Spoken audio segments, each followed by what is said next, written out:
March for Our Lives. I am so frustrated that Congress can't get anything done. Thousands rallying over the weekend in D.C. A big presence in Parkland. Just really tired. You know, it's exhausting. Blocks from the tragedy which led to a movement. And from Broward down to Dade.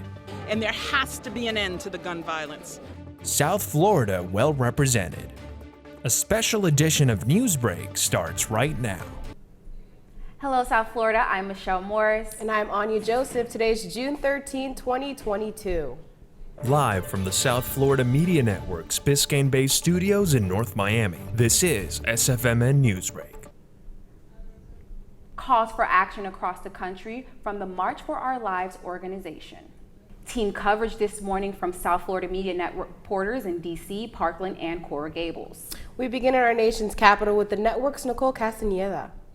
We're here in front of the Washington Monument where people have gathered with signs, with their voices to tell the Congress to stop gun violence. There has been activists speaking, people who have gone through gun violence giving their testimonies. It has been a very emotional moment. Washington, D.C. hosted the main March of Our Lives to call for action on stricter gun laws. Across the country, 400 sister rallies held the event in different cities in the United States. I am so frustrated that Congress can't get anything done. I want to show that people care. As part of the event, 40,000 roses in white represent those who were killed last year, and 5,000 in orange represent the increase in just 1 year of deaths in the country. Meanwhile, some schoolgirls were crying. Others are saying they are tired of talking about gun violence with their families and relatives. There's been too many mass shootings to be scared anymore because it's just the reality of the situation. Victims, activists, and Americans who don't believe in gun violence are hoping that with these events, they will put pressure on lawmakers to pass legislation in the aftermath of the shootings that have happened recently. We had some moments of fear when we thought a mass shooter was coming around and people started running, they started crying, nothing happened and we're okay. People are still marching here. That's all the information I have here from Washington, D.C. Let's get with my colleague Amanda from Parkland, Florida. In the wake of the Buffalo and Uvalde mass shootings, thousands across the country are taking to the streets in support of the March for Our Lives movement. The first demonstration was in 2018, immediately following the shooting at Marjory Stoneman Douglas High School in Parkland, Florida, which took the lives of 17 students and staff. 4 years later, the people of Parkland are back again in protest of the gun violence epidemic, right here at the birthplace of the March for Our Lives movement. The general atmosphere in Parkland is one of frustration. Just really tired. You know, it's exhausting. It's really, really exhausting seeing how terrible people are being treated and how many lives are being lost when there's really easy solutions to a problem that shouldn't be a problem anymore. Hava Holzhauer, who is running for Congress in Boca Raton, was in attendance and expressed an urgency for gun control. We've had 100 mass shootings in the state of Florida since Parkland. And think of all the days that have gone by, you know, that we aren't all out here together as a community. Among the speakers at the march were Zoe Wiseman, director of March for Our Lives Parkland, and Sari Kaufman. Both have attended Marjory Stoneman Douglas High School. Today, survivors and activists stand before you as we demand change. I am so proud of our community. Today, we will march with over 400 communities worldwide. That this is not a moment, it's a movement. A movement by all Americans for a safer tomorrow. The people of Parkland are no strangers to gun violence, and they're here today saying no more. Reporting for the South Florida Media Network, I'm Amanda Gray. And from Broward, we head to Miami-Dade, where the network's Yvette Franco attended the rally in Coral Gables.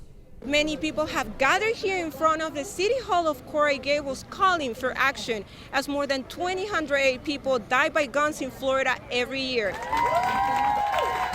We need Marco Rubio and Rick Scott to vote for gun safety laws now to protect our innocence and childhood. Hundreds of South Florida residents came together this Saturday urging political leaders to end gun violence.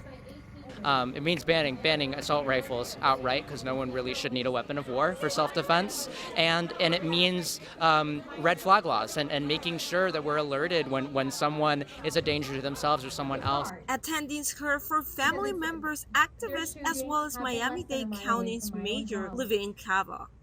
Miami-Dade, we're doing everything we can under our authority, and we are prevented by state and federal law from really taking action about guns. Activists like Serena, whose nephew was killed recently, demand action and urge Americans to vote. We'll never be the same. I mean, our entire family grieves for him every day, and there has to be an end to the gun violence. There has to be an end to the gun violence. We cannot continue to live in this kind of country where you can't go to work and you can't send your children to school and you can't go to the grocery store and you can't ride the subway, right? Something has to happen. This is the only industrialized nation where this happens. And so everyone needs to vote. The huge crowd has now moved on, and the big question is, can this powerful moment bring change to this nation? Reporting for the South Florida Media Network, Yvette Franco. Friends and family have a moment of silence to remember the victims of the Pulse nightclub massacre. Yesterday was the 6-year anniversary of the Pulse nightclub mass shooting in Orlando. The community came together to honor the lives of the 49 victims who were killed. Heartfelt messages of hope and change were shared by the members of the community. Pulse nightclub became an official national memorial in 2021. NASA's hurricane tracking satellites were not delivered to orbit by Astrospace. Yesterday in Cape Canaveral, NASA's attempt to launch a cheaper satellite mission to study hurricanes failed. The Tropics 1 mission's second stage engine shut down earlier than planned, delaying the rocket's payload delivery. NASA is optimistic despite the result, and it states that its collaboration with California aerospace startup Astrospace can still be a success. The Miami Marlins on a hot streak, looking for win number 6 in a row. The Fish is taking on the Astros in Houston, Texas yesterday and going for a series sweep, up 5-4 in the bottom of the 8th inning. The Astros added 4 additional runs and put up the game out of reach. Final score, Marlins 4, Astros 9. The Fish visit Philadelphia today to begin a 3-game series against the Phillies. A lesser-known musical by Lin-Manuel Miranda here in Miami. That's still ahead, and so is the story.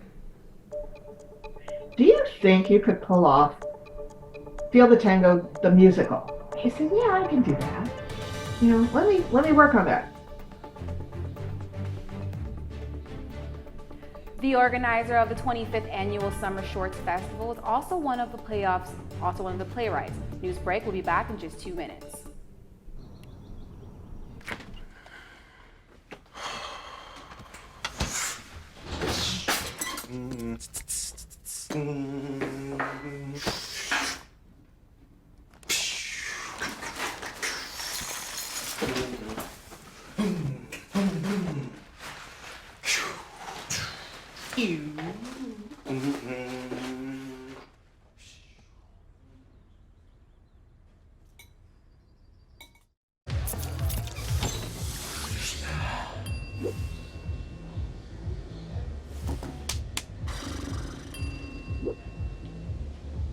If you need to do something to feel okay to drive, you're not okay to drive. Don't drive buzzed. There are a lot of ways to reach out to a friend about their mental health.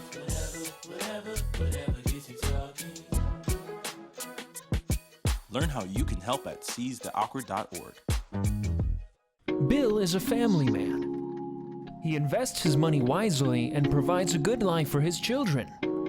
Just one problem. He often opens emails from senders he doesn't know, and his computer is not password protected. One day, Bill checked his bank account and 94% of malware attacks originate from emails. Don't be like Bill. Take your cybersecurity seriously. There's so many rewards in life. You coming into our home was one of the greatest rewards we could have ever had.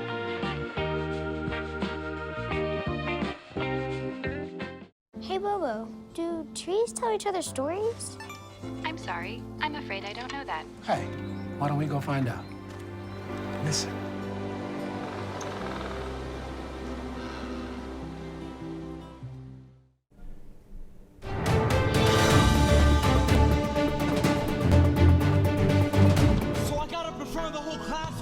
Miranda Musings, the playwright behind The Hamilton and In the Heights, bringing in his lesser-known 21 Chump Street to Adrian R. Center.